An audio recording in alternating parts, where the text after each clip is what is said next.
Bienvenidos al podcast de Entrepreneur de Keep It Up Show, un espacio creado por dos emprendedores en el que traemos a gente chingona e increíble que está cambiando la forma de ver y hacer las cosas. Cada martes, jueves y sábado podrás escuchar un nuevo episodio donde encontrarás información que te ayude a impulsar tus ideas, empresa y sobre todo tus sueños. Antes de empezar, si nos estás escuchando en YouTube, apóyanos con un like, dándole clic a la campanita y suscribiéndote al canal. Y en Spotify, dándonos seguir. Hoy tenemos de invitado a Aviram Brizuela, director de la comunidad artística de Sundance, una de las instituciones más importantes del mundo del entretenimiento cinematográfico. Hablaremos con Aviram sobre cómo el mundo del entretenimiento iba a cambiar aún sin pandemia, el poder de la colaboración para la creatividad y por qué la pandemia fue probablemente lo mejor que le pudo haber pasado al cine independiente. No importa qué te dediques, keep it up. Hola, muy buenas tardes y bienvenidos a otro episodio de The Keep It Up Show. Aquí Sebastián Aguiluz, cofundador y CEO de Entrepreneur, y estoy con Aviram Brizuela, director de la comunidad de artistas de Sundance. ¿Cómo estás, Aviram? ¿Cómo estás, Seba? Qué placer, hablar contigo nuevamente. Igualmente, encantado. Ahora sí que antes de empezar a grabar me estabas contando de lo mal que estás pasando en la cuarentena. Bueno, ha sido la verdad bien balanceado. El 2020 fue un poco fuerte porque perdí varios amigos y familia, pero al mismo tiempo, bueno, fue un año súper emocionante a nivel profesional. Tuvimos el mejor festival que hemos tenido hasta ahora a nivel de números y adquisiciones en Sundance. Y bueno, a la vez me escapé, estoy en el norte de California viendo la migración de las ballenas azules en este momento que estamos grabando, que es ahorita como a finales de febrero. Entonces, la verdad no me quejo porque me logré escapar un poquito de la civilización. Exacto. Oye, Aviram, y bueno, para los que no estén tan familiarizados contigo, no sé si nos puedes contar un poquito más sobre lo que hacen.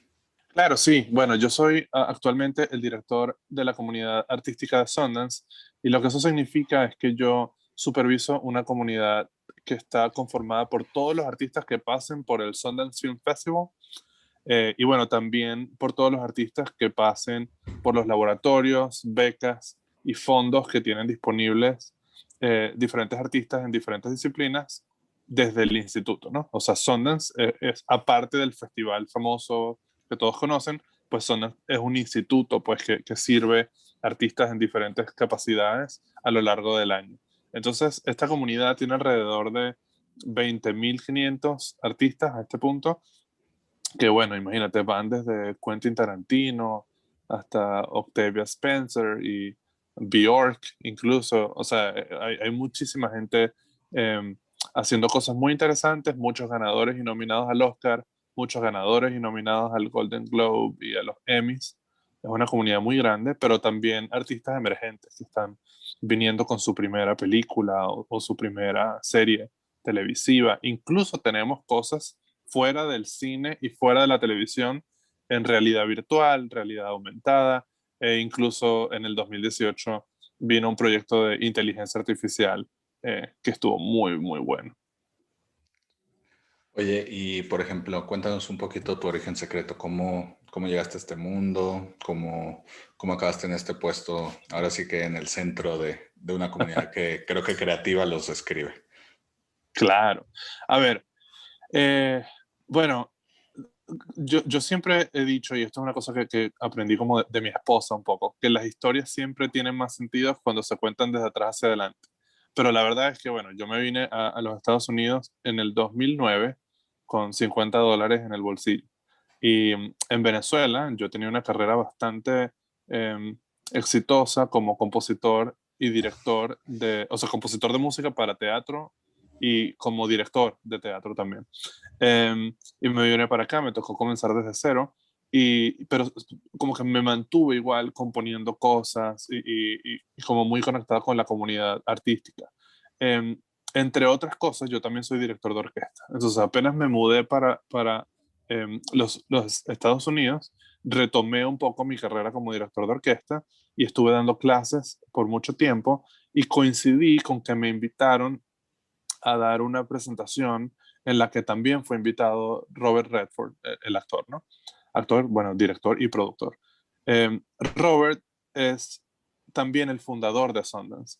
Entonces, en esa ocasión, que te estoy diciendo, eso sería en el 2012, conectamos muy bien y él me contó sobre Sundance. Yo le dije que también era compositor y director de orquestas y él me dijo que debería aplicar al programa de música de Sundance. Em, y efectivamente apliqué y no quedé, pero me hice muy buen amigo de los que estaban trabajando en el programa de música de Sundance. Pasaron muchos años en los que esa amistad como que se fue construyendo. Yo seguí trabajando como director artístico de diferentes programas y cuando se abrió esta oportunidad, pues apliqué y, y pedí mucha asesoría y mucho consejo de todas las amistades que había hecho a lo largo de estos 10 años. Y bueno, aquí estoy.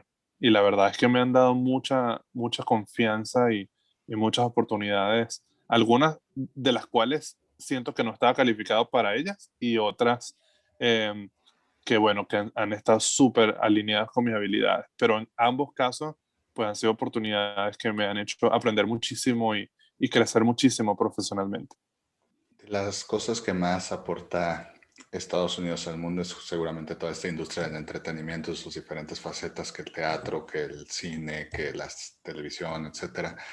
Para alguien que es creativo, que ya ha estado siendo creativo y exitoso en Venezuela, ¿qué lecciones crees que te dio venir a una de las capitales de creatividad artística del mundo que no hubieras tenido si hubieras seguido allá o si hubieras mudado a otro lugar? Mm. Bueno, yo siempre tuve como esa espina, como decimos en Venezuela, como esa inquietud de venirme a los Estados Unidos por una razón muy simple. Yo nunca he creído como en los techos, ¿no? O sea, cada vez que tú llegas como al techo de algo, para mí lo que eso causa es como una necesidad creativa de seguir explorando, seguir aprendiendo y seguir subiendo. Más que por ambición profesional, que también ha sido como una parte de mi identidad por muchos años, ha sido una cosa como de curiosidad también. Entonces yo siento que haberme venido para acá me sacó completamente de mi zona de confort y me puso en una posición en la que yo no tenía ningún tipo de estatus, digamos, profesional, y me tocó construir eso desde cero. Pero como perderle el miedo a eso, o sea, perderle el miedo a empezar desde cero sabiendo que estás empezando desde cero en un lugar que tiene un techo mucho más alto. Entonces, si uno trae como ese mismo ímpetu y como esa misma adrenalina de seguir eh, como conociendo más cosas, aprendiendo muchas más cosas y expandiéndose profesionalmente, pues el país te recibe. O sea, el país te recibe si tú estás dispuesto. Y cuando digo el país, no me refiero nada más a los Estados Unidos, sino que a cualquier país. Solo que en este caso, obviamente, como estás diciendo tú, los Estados Unidos, pero sobre todo Los Ángeles y New York, son como capitales del entretenimiento y de la cultura universal.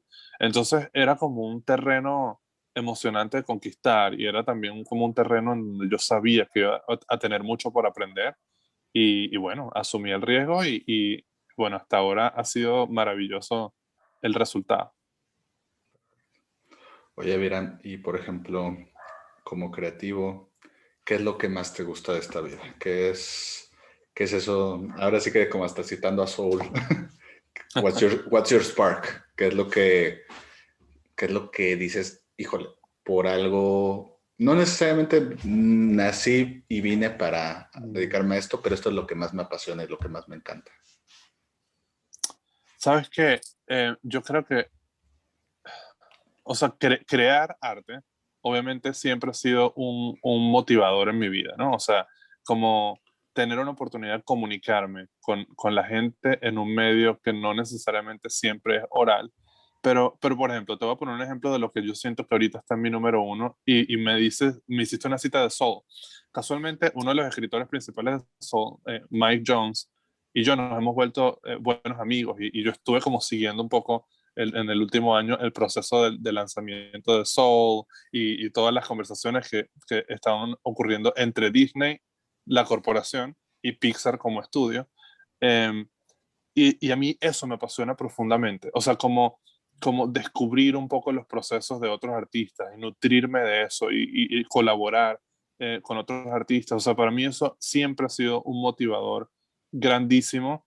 Yo tengo como menos interés en estar en el foco, en el spotlight, y mucho más interés en participar en proyectos colaborativos Bueno, incluso desde la ambición, porque siento que tienes más posibilidades de hacer cosas mucho más grandes y cosas mucho más interesantes y probablemente con más recursos a partir de que hay como un colectivo de ingenio y de inteligencia y de recursos y de backgrounds culturales distintos que contribuyen a que el producto final sea extraordinario en muchos casos. Entonces, para mí, ese es como mi spark, como estar rodeado de comunidad artística, o sea, como estar en el medio de un montón de gente creativa, proponiendo ideas, debatiendo entre ellos, como discutiendo, marcando tendencias que impactan a la industria. Para mí eso es un motivador esencial. Y me imagino que es como que se pasan la bolita y cuando empiezan es como de, o sea, yo creo que no puedes evitar hasta volverte tú más creativo, ¿no? O sea, a la hora de estar rodeado, Claro, pues, es como de, ok, esta buena idea y la agarro y la agarro y ellos al mismo claro. tiempo reciben de las tuyas. Claro, o sea, sobre todo yo creo que lo que pasa a ver, es que tienen que pasar dos cosas para llegar a lo que voy a decir, pero una de esas cosas es, bueno, estar rodeado de gente muy creativa y la otra es estar rodeado de creativos que sean muy honestos y muy francos, porque parte de la ganancia de estar en un espacio como ese también es que las, uno reta los conceptos propios, o sea, uno reta la idea que uno tiene de éxito, de calidad, imagínate, de proceso. Entonces, cuando te rodeas con otra gente que tiene una visión completamente distinta, pues bueno, imagínate, tú sales de esas interacciones con, con mucha más amplitud, digamos, de percepción de la realidad y mucha más amplitud de posibilidades de proceso de las que tenías antes de entrar en un círculo creativo. Entonces, para mí, eso ha sido de profunda ganancia personal. Oye, Viran, y por ejemplo, como alguien que está tan metido en el ecosistema ahí en Estados Unidos, en Los Ángeles, de creatividad, de la industria del cine, etcétera, me da curiosidad, o sea, porque como aficionados lo hemos vivido y como aficionados hasta nosotros decimos, híjole, no hay nada que extrañe más que ir al cine, no hay nada que Mm. extrañe más que mis palomitas. No sé si alguna vez has ido al cine en México, pero Cinépolis, saludos a Cinépolis, de nada por el patrocinio gratis, digo, por la mención gratis, pero no hay nada como sus palomitas. Pero justamente, o sea, como aficionado es como lo extraño, quiero ir, apenas, de hecho apenas se pudo ir por la pandemia, yo fui y me di cuenta que era mucho más seguro que muchas otras cosas que no nos dejan, que la gente hace con mucha más regularidad. Pero al mismo tiempo estaba muy feliz por todos estos cambios de aquí Disney Plus y todo lo que anuncia. O sea, eso es como, y HBO Max y todas esas cosas, y eso es como audiencia, como alguien que goza, por si luego le quieres decir a tu amigo, la verdad es que Soul es una obra de arte, la verdad, pero como alguien que está en la industria, como alguien que ve los cambios, ¿cómo se ve? Uno, ¿cómo se vivió 2020? Que de repente no solo se cerraron los cines, sino de repente las plataformas de streaming, que se lanza Disney Plus, que se lanza HBO Max, que de repente Netflix avisa que va a estar sacando una película a la semana. O sea, Mm. todo ese cambio es emocionante, es estresante, ni nosotros sabemos qué onda. ¿Cómo es? Bueno, es una mezcla de todas esas cosas y por razones completamente diferentes. Entonces vamos por partes. Antes del 2020, estaban empezando a pasar varias cosas que a mí me tenían un poco preocupado. O sea, que sobre todo que en la industria comercial, en el lado comercial de la industria, estábamos viendo que la mayoría de las películas eran un plot que ya habíamos visto antes. O sea, una trama que ya habíamos visto antes, bueno, eran nuevos personajes y nuevos contextos, pero bueno, o sea, venía un alien, invadía New York, llegaba el superhéroe, vencía al extraterrestre y salvaba al mundo, y así como eso, hay infinidad de historias que no todas son de superhéroes, pero que todas siguen como un plot bastante parecido, ¿verdad? Eh, entonces hay una concepción errada, o hubo una concepción errada, de que eso estaba pasando porque nadie más estaba produciendo cine de buena calidad. No estoy diciendo que esto sea de mala calidad, lo que estoy diciendo es cine como de buena calidad narrativa, o sea, con buena exploración de personajes, en donde tú de verdad pudieses adentrarte en el universo de un personaje bueno, y sufrir y llorar y reír con el personaje y involucrarte muchísimo emocionalmente, ¿verdad? Como sí pasó en la década entre 1990 y los 2000, ¿no? Y incluso me atrevería a decir como entre los 2000 y el 2010 también hubo muchas películas que hicieron que fueron icónicas en ese sentido. Entonces nosotros entramos al 2020 con eso. Yo particularmente como consumidor y como persona que trabaja en la industria, pues tenía como esa preocupación. Entonces llegó el 2020 y el 2020 como que rompió por completo con la idea de llevar millones de personas a la sala de cine con un blockbuster, ¿verdad? Como pasaba con Avengers. Y coincidió con que justo en el 2020 cerraron Avengers, Star Wars y Game of Thrones, ¿verdad? O sea, como que las tres franquicias más exitosas a nivel financiero que ha tenido el cine y la televisión en mucho tiempo, aparte. O sea, cerraron Ciclo. saga, cerraron un ciclo, ¿no? Entonces, lo que venía después, lo que se suponía que tenía que pasar en el 2020, era que entraban otros capítulos a abrir otras sagas, ¿verdad? Pero eso no necesariamente pasó porque financieramente ya no era tan rentable en plena pandemia hacer una película de 100 millones de dólares, 200 millones de dólares, porque no sabía si eso iba a poder tener un retorno financiero. Entonces, eso benefició demasiado al cine independiente. Y cuando digo independiente, para los que no tienen como idea de cuál es la diferencia entre el cine comercial y el cine independiente generalmente tiene menos presupuesto y no es financiado por un estudio. Puede ser adquirido por un estudio, pero no necesariamente es un proyecto con el que un estudio está comprometido desde el principio, sino que son más como las visiones artísticas y creativas de un director y un productor que, bueno, están como basadas en tratar de elevar una obra escrita, o sea, sí, un screenwriting, un screenplay en este caso. Entonces, bueno, ¿por qué te digo esto? Porque la industria, justo antes del 2020, no sé cómo se refleja lo que te voy a decir en México, pero acá en Estados Unidos, incluso los cines físicos, el equivalente de cine de poli sería probablemente acá AMC, Cinemark. es una, Okay. AMC sí Sí, también. AMC también y Cinemark, o sea, son como las dos grandes, y Regal también, son como las tres grandes plataformas de cine físico acá en Estados Unidos.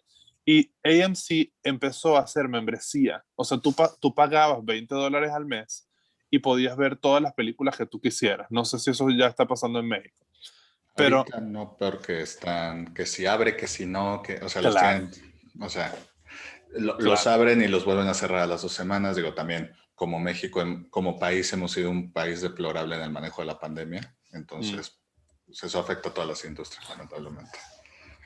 Tranquilo que yo soy venezolano, así que creo que te gano en algunas cosas. Ok, acá en Estados Unidos comenzó a ver como este fenómeno de membresías, ¿no? De suscripciones. Em, entonces tú pagabas $20 para ir al cine y podías ver al mes cualquier cantidad de películas que tú quisieras en cualquier formato, incluyendo IMAX. Entonces, a nivel financiero, las cadenas de cine estaban apuntando a atraer muchas más gente, muchas más personas, y vender muchas más concesiones, ¿no? Vender más palomitas, vender más soda, a pesar de que a partir de que tenías más tráfico, a pesar de que la gente no estaba pagando el precio completo del ticket, del boleto, ¿no? Entonces, ¿qué es lo que significó eso para la industria del cine independiente? Que bueno, los streamers como Netflix, Disney Plus, Amazon, Hulu, etcétera, ¿verdad?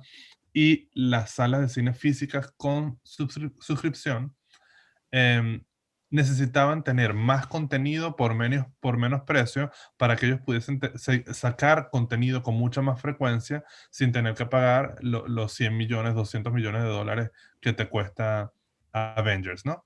Entonces, en ese sentido, el cine independiente vio una grandísima oportunidad, porque en el cine independiente tú puedes adquirir una película, imagínate, la película que más cara se ha vendido en Sundance en la historia, se vendió por 25 millones de dólares, ¿verdad? O sea, eso es un cuarto del presupuesto que tendría a veces una película grande de estudio, y la compró Apple TV en este caso. Y entonces cuando tú pones eso en perspectiva, para el cine independiente se volvió una oportunidad de oro capitalizar en la necesidad de contenido que tienen todas estas plataformas, porque ellos pueden ofrecer contenido de muy buena calidad a mucho menos precio. O sea, me refiero a los cineastas y a los productores detrás del cine independiente. Entonces, en ese sentido, yo estoy súper contento con ver que ese fenómeno haya pasado, porque me da la impresión de que esta década, entre el 2021 y el 2030, digamos, el 2020-2030, vamos a ver contenido mucho más profundo, o sea, y con mucho mejor desarrollo de personajes, em, porque, bueno, hay una motivación financiera dentro de la industria para que ese contenido pues venga a las plataformas. Entonces, bueno, por una parte, obviamente sí hubo mucha pérdida, incluso emocional, ¿no? O sea, muchas producciones se pararon a partir de la cuarentena. Bueno, las casas físicas de cine como AMC, Regal y todo esto, pues sufrieron demasiadas pérdidas. No se sabe si se van a lograr recuperar en el 2021. Para mí, como audiencia, bueno, eso ha sido devastador porque yo soy un tipo que va al cine 3 o 4 veces a la semana por placer, aparte de las películas que tengo que ver por trabajo, pero me fascina ir al cine. Em, entonces, realmente no sé cómo vaya a afectarse ese lado de la industria, pero para un cineasta, estrenar en pantalla grande tiene demasiado significado. Y ver la reacción de la audiencia conjunta, que no es lo mismo que preguntarle a un amigo que vio la película, sino ver a la gente reírse, ver a la gente llorar, ver a la gente ser indiferente o asustarse con una escena en colectivo, tiene demasiado significado. O sea, es parte de la experiencia de ir a ver una película. Yo, en lo personal, a pesar de que no sé qué va a pasar después de la pandemia, porque todavía no hemos salido de la pandemia, em, tengo mucha esperanza con que retomemos el cine físico, sin necesariamente disminuir la oferta que hay a nivel digital. Sí, ¿no? Y ver que a lo mejor es un complemento que a lo mejor se necesitaba o que simplemente puede ayudar a que más gente, cada vez yo creo que va a ser más esto de se estrena, pues tanto, o sea, por ejemplo, Disney Plus que sacó la de Mulan y ahora va a sacar la de Raya de Last Dragon en Disney Plus de que lo puedes pagar, que es como de, hombre, la verdad es que por el costo que tiene prefiero esperarme para ir al cine o que lo pongas en la plataforma, ¿no? Claro. Entonces, pero al mismo tiempo, como tú dices, para el estudio no es tan rentable oye, pues la subimos en una plataforma de forma normal, porque eso hace sentido para Netflix, porque al final del día, más que un estudio, son una plataforma de streaming y su forma de ganar es con suscripciones, etcétera. Pero, o sea, es que a mí me interesa mucho esto y qué padre lo del cine independiente, porque justamente se ha pedido mucho eso del cine independiente y pues mira, nada más se tuvo que hacer una pandemia mundial para que se beneficiara el cine. Lamentablemente. Exacto. Pero es que es chistoso porque, como tú dices, no sabemos cómo va a volver, pero cuando vuelva yo creo que va a haber muchas métricas de éxito que ya no, pues que no es que ya no valgan, pero es que ya no aplican en todo caso. Por ejemplo, oye, eh, hoy en día la película más taquillera de la historia es Avengers Endgame. Ujú. Pero ¿qué pasa si, o sea, antes de estar haciendo la pandemia, más bien, antes de la pandemia, por ejemplo, Wonder Woman, la 1 hizo más de $1 billón en taquilla Ujú. y en Wonder Woman 2, pues no sé, es que es eso, no sé cuánto hizo porque no lo puedes cuantificar de la misma forma, porque Sin fue una duda. película que en México sí la sacaron, fue lo bueno, fue justo como que las 2 semanas que estuvo abierto el cine, sacaron Wonder Woman 84, entonces fuimos a verla aprovechando, pero, pero claro, o sea, dices, oye, es que estos números sí son reales, no son reales, oye, es lo mismo contabilizar streamings o reproducciones en eso, y es que hasta en la parte de creativos como ustedes, pues como tú dices, no es lo mismo.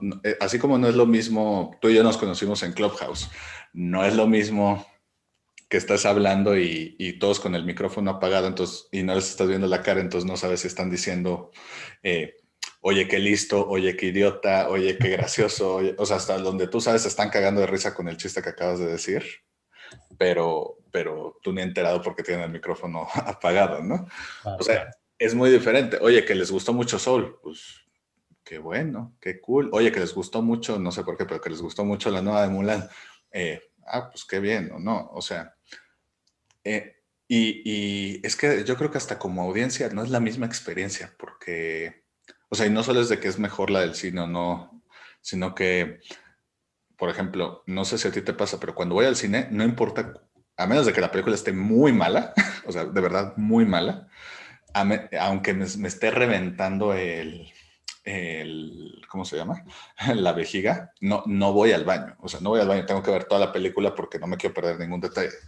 De hecho, me acuerdo que cuando vi la primera vez la de The Dark Knight, me dieron ganas de ir al baño desde el minuto 30 y pues me aguanté las 2 horas y media porque pues es que aparte es muy Menos mal buena. que te aguantaste con The Dark Knight, porque es Exacto. tremenda película. Exacto. Ahora imagínate con todos los sustos del Joker y uno queriendo ir al baño, ¿no? Era como, no. Pero bueno. Pero no es lo mismo con una del streaming, porque uno la puedes parar, o sea, ya de ahí ya es otra distancia. En el cine no hay nada que yo odie más que alguien que hable mientras estamos en el cine. En el de streaming, pues sí me molesta si alguien me habla mientras estamos viendo la película en la casa, pero no me molesta al mismo grado, ¿sabes? O Sí, sea, claro. y la gente se siente más cómoda en hablar ahí. Y te digo, lo paramos. Esta película del irlandés, por ejemplo, muy diferente si lo hubieras visto en el cine, que son como 4 horas, ¿no? ¿O cuánto dura? Sí, como 3 horas y algo, pero sí, totalmente, claro. Igual, para HBO Max va a salir el Snyder Cut y va a ser de 4 horas. Quiero ver si alguien se echa 4 horas en el cine sentado. No es lo mismo que justo lo que van a ver en pantallas. Pero esto, ¿qué es lo que cuando pase la pandemia, que va a pasar, que ya se está vacunando la gente,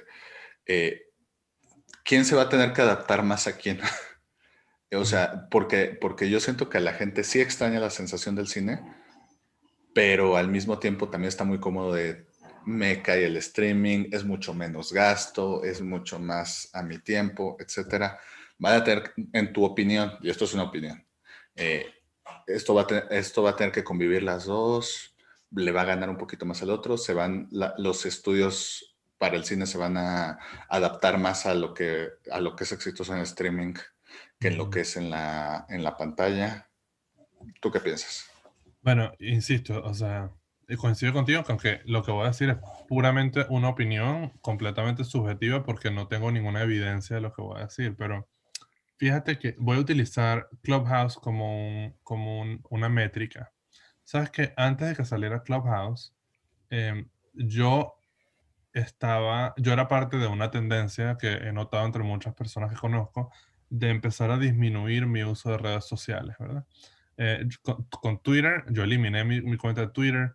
Me parecía que lo que estaba pasando allí era como demasiado antagónico y, y no había como mucha oportunidad de hacer un argumento completo porque nada más tienes pocos caracteres. Entonces, como que te limitas a decir como una idea principal sin mucho tacto, porque no tienes espacio para el tacto. Entonces es como esta plataforma donde todos nos peleamos y todos somos profundamente apasionados y todos tenemos la razón.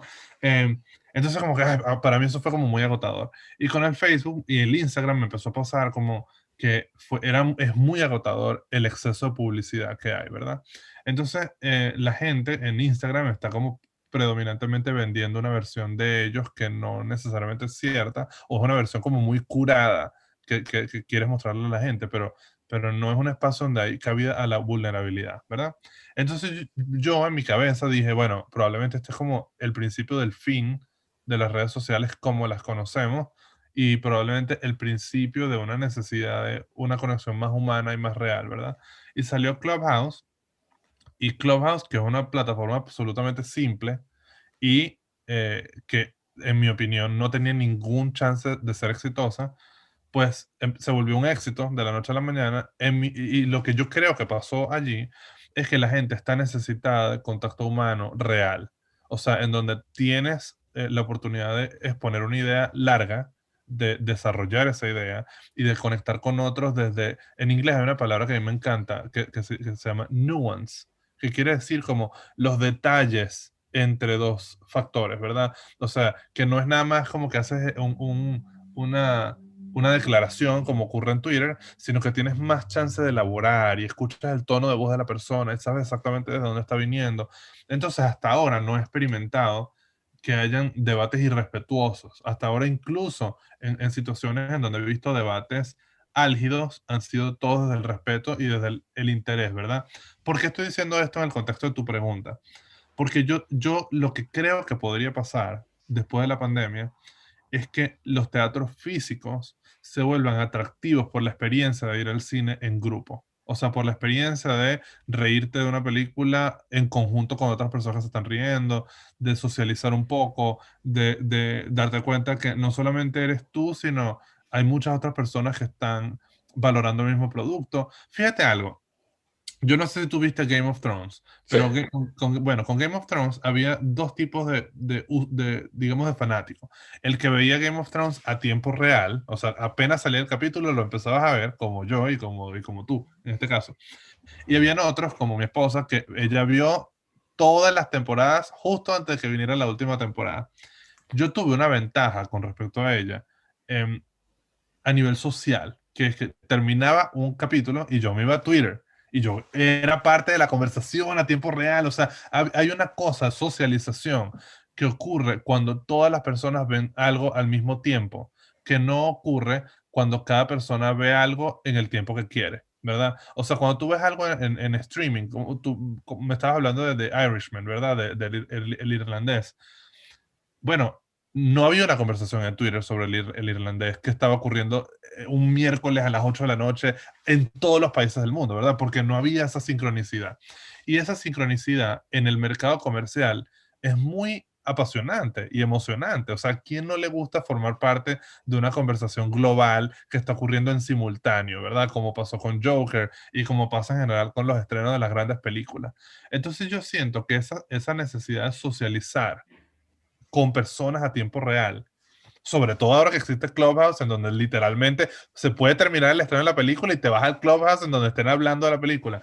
Em, yo siento que es solamente posible en dos escenarios, o en el cine físico o en un cine digital en el que todas las personas ven la película al mismo tiempo, ¿verdad? Que eso fue lo que nosotros hicimos en Sundance este año, que en lugar de agarrar y que el programa completo estuviese disponible cuando la gente lo quisiera ver, nosotros teníamos unas premiere que ocurrían a una hora y en un día en particular. Y si perdías la premiere, bueno, no la podías ver más y ya. No es que estaba disponible mañana.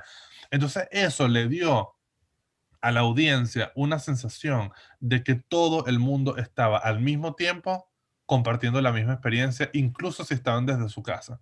Entonces yo confío mucho en que eso va a ser un factor determinante en la industria una vez que termine la pandemia. Ojalá no esté equivocado porque yo extraño profundamente sentarme en una butaca de cine compartiendo con otras personas, idealmente que tampoco hablen, viendo algo, no solamente en gran pantalla, sino en mi caso que soy músico, a mí me fascina la experiencia sonora de una sala de cine que tiene buen sonido, y la comodidad de verlo.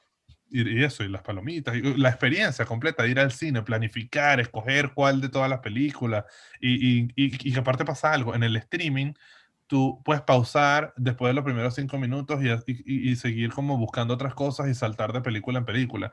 En el cine, a menos que de verdad te quieras ir del cine porque la película es muy mala, em, bueno, pasa que incluso películas que no verías completas en tu casa, las ves completas en el cine. Entonces tienes una opinión, incluso negativa de la película si quieres, pero tienes una opinión formada. Y eso a mí me parece súper emocionante en el discurso social que hay alrededor del cine. No, y justo complementando lo tuyo, lo otro también pasa, no sé si a ti te ha pasado, pero justo lo he hablado con amigos de, oye, esta película yo no pagaría por ir a verla, o sea, ves X películas, no la voy está en Netflix, bueno, me la echo, Claro. o ya está casi, me espero que la suban a Netflix y ahí la veo porque también cada vez somos un poquito más selectivos porque ahora sí tenemos muchísima oferta. Y tienes toda razón con lo que tú dices de que pues no, simplemente no se puede el mismo engagement porque de hecho se nota bastante, me vienen dos series a la mente, una, no sé si las has visto, una se llama Luis Miguel, que pues creo que te podrás imaginar de qué trata. Eh, ¿La viste alguna vez? Claro, Luismi le decimos bueno, Luismi le dicen en todos lados también, Pues imagínate. Luis Miguel es uno de los grandes mexicanos que pegó en Venezuela como casi nadie. Exacto. Pero la serie la viste. Sí, Súper. claro. No sé si donde tú estás también fue así, yo supongo que sí, pero aquí en México, el hecho de que estamos en una época que siempre todos los episodios se liberan de golpe, o sea, sale la nueva temporada de X serie de Netflix, aquí están los 3 episodios de golpe para que te los eches, y aquí era, no, cada domingo a las 8 p.m. Entonces el engagement era muy diferente, como tú dices, de que cualquier otra película de eso, porque había memes, porque había teorías, porque había de repente videos de explicando el episodio 2 de tal cosa, como en antaño, ¿no? De qué pasa. Y lo mismo, Claro. por ejemplo, lo veo con WandaVision, que no sé si la has visto, pero También. es una Buenísimo. joya de serie, la Sí, verdad. claro. Mucho mejor que lo que probablemente uno esperaría de la primera serie de Marvel, en muchos sentidos, pero justo es eso, es como justo a mi cofundadora le he estado tratando de convencer de que la vea y me dice, me espera hasta que salga toda para echármela. Y yo, es que te juro que ir de semana a semana y No, preguntándote, es muy diferente, te causa mucho. claro, porque formas parte del discurso colectivo. O sea, Exacto. y no solamente forma parte del discurso colectivo, sino, por ejemplo, si Luis Miguel no la hubiesen sacado como la sacaron, pues Diego Boneta tampoco hubiese tenido la popularidad que tuvo. O sea, es como que hay un montón de cosas que pasan como consecuencia de que muchas personas, miles o millones de personas, estén al mismo tiempo poniendo su atención en algo, ¿verdad? O sea, lo vuelves viral, lo vuelves trendy, y en este momento, para bien o para mal, eso es importantísimo para la carrera de un artista. Entonces, al artista también le conviene esa conversación, ese discurso social colectivo, em, y no es sustituible tampoco, ¿no? O sea, no hay una manera de lograr eso fuera de la sincronicidad del tiempo. Me encantaría que lo hubiese, pero hasta ahora no se me ocurrió una forma de lograr lo mismo fuera de la sincronicidad del tiempo. Y es algo que de hecho hablaba con mi esposa. Muchas de mis ideas no son mías, por cierto. O son de mi esposa, son de mi sombrero, pero casi ninguna es mía. Eh, pero hablamos justamente como de eso, de lo emocionante que es formar parte de un discurso colectivo que te permita a ti contribuir a la experiencia total detrás de la película. O sea, la película no es solamente los 120 minutos de film que ocurrieron en pantalla. La película es la audiencia, la película es la conversación, la película es la crítica que sale en la prensa, la película son las nominaciones al Oscar, las películas son las recopilaciones históricas y las revisiones que se hacen después de los años y los remastering. O sea, las películas se vuelven evidencia de que estamos vivos como seres humanos, ¿verdad? O sea, es una historia que se contó en un momento y en un contexto específico y que envejece bien o mal, pero envejece contigo, o sea, envejece siendo parte de la identidad colectiva de la civilización. Entonces, em, yo quisiera que una cosa que es tan emblemática para nuestra identidad social ocurriera presencialmente. O sea, ocurriera de una forma que nos permita a nosotros cagarnos de la risa sabiendo que nos estamos cagando de la risa. Como decías tú de que, bueno, uno se mutea el micrófono y uno no sabe realmente qué está pasando por detrás. Bueno, lo mismo le pasa al director de la película cuando entrega la película y no tiene ni idea de cómo reacciona la audiencia. Imagínate lo frustrante que debe ser que después de tantos años y tantos millones de dólares invertidos, tú no tengas la oportunidad de entrar de incógnito a una sala de cine a ver cómo la gente está reaccionando a tu narrativa. A mí me parece brillante eso y de verdad espero que eso pueda influir en la toma de decisión financiera una vez o sea, ojalá que el lado corporativo del cine vea eso como un valor y capitalice en eso, o sea, que encuentre una forma viable a nivel financiero de volver al cine físico. Oye, Avi, para ir terminando, a todos los invitados del equipo de Show les pedimos sus 3 sís y 3 no para emprendedores. Es decir, 3 cosas que un emprendedor debería hacer sí o sí y 3 cosas que debe evitar a toda costa. 3 mandamientos y 3 pecados capitales. ¿Cuáles serían los tuyos? Bueno, vamos a empezar por los no. En mi caso, el primer no es nunca tengas miedo de pedir ayuda. O sea, que el ego nunca venza la necesidad de pedir ayuda, porque a fin de cuentas siempre hay alguien que sabe mucho más que tú y siempre tienes una oportunidad de crecer más a partir del conocimiento colectivo. Eso es lo primero. Lo otro que me parece importantísimo es no fallar en reconocer el éxito de los demás. O sea, sobre todo cuando trabajas en equipo, o sea, darle crédito a tu equipo, o sea, entender que para el resto de tu carrera, la gente que te rodea es la gente que te va a llevar a donde quieres ir. Entonces, como reconocer el trabajo de los demás es indispensable, y no hacerlo para mí es como un gran no. Y lo otro es, mi otro no sería como nunca pues dejar de aprender o de enseñar. O sea, yo vengo de una filosofía en la que si tú sabes sumar 2 más 2 4, pues enseña 2 más 2 4. O sea, no tienes que ser como un erudito para poder enseñar, pero enseñar algo, o sea, ofrecerte tú como mentor de alguien más, hace que tú estés constantemente revisando tus propios conceptos, tu propia información y tu propia sabiduría. Entonces, como dejar de aprender o dejar de enseñar para mí es un gran no. Y a nivel de sí, yo te diría, mi primera filosofía, en inglés le digo people over product. O sea, que eso quiere decir como poner al ser humano por encima del producto. Siempre. No importa qué te dediques tú. Si tú quieres hacer trading de Bitcoin, bueno, buenísimo que eso sea lo que estás haciendo. Pero siempre buscar la perspectiva humana. Porque siento como que grandes de las decisiones erradas que nosotros hemos tomado como civilización han, han ocurrido porque hemos puesto la innovación y la necesidad de capitalizarnos por encima del impacto que eso va a tener en las personas que van a consumir ese producto. El plástico, por ejemplo, es un muy buen ejemplo de lo que estoy diciendo. Lo segundo es construye comunidad. O sea, no importa qué tanto tú aprecies o no a la gente alrededor de ti, y me refiero a tu casa, a tu vecindario, a tu familia, a tus amigos, a tu ciudad, a tu país, al país al que migras.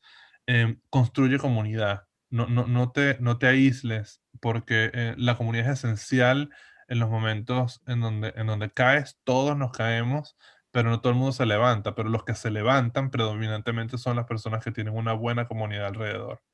Y mi tercer sí sería confiar en los instintos e innovar. O sea, ¿sabes qué pasa mucho? Que nosotros tenemos como unas referencias de artistas o de gente famosa o de innovadores, de empresarios que se parecen como a donde nosotros nos gustaría estar. Em, pero la verdad es que yo reto ese concepto y más bien pienso como que no querer estar en donde está Steven Spielberg, sino querer estar en el máximo lugar en el que puedo estar yo. O sea, cómo es mi propuesta y cómo esa propuesta se parece a mi voz, que es única, y a mi identidad, que también es única, y cómo puedo ser yo la mejor versión de mí mismo en lugar de tratar de parecerme a la versión de alguien más.